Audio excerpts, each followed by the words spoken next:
Viral di media sosial, sebuah video memperlihatkan aksi adu jotos antara driver ojol dengan pengemudi mobil.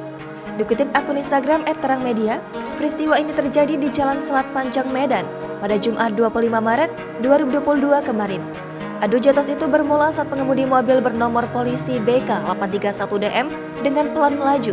Sedangkan dari arah yang berlawanan, melintaslah seorang driver ojek online. Alhasil keduanya nyaris saling tabrak. Kemudian driver ojol itu mengetuk pintu mobil. Mendapatkan perlakuan itu, pengemudi langsung keluar.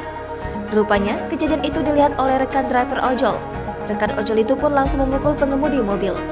Selanjutnya, mereka pun saling adu jotos hingga membuat warga di sekitar lokasi kejadian mengurumi dan berusaha melerai. Belum diketahui secara jelas penyebab dan kronologi sebenarnya sehingga perkelahian itu dapat terjadi.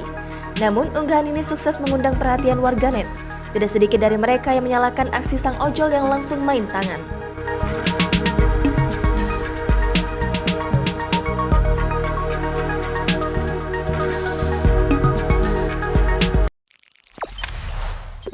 Jangan lupa subscribe, share, komen, dan like ya!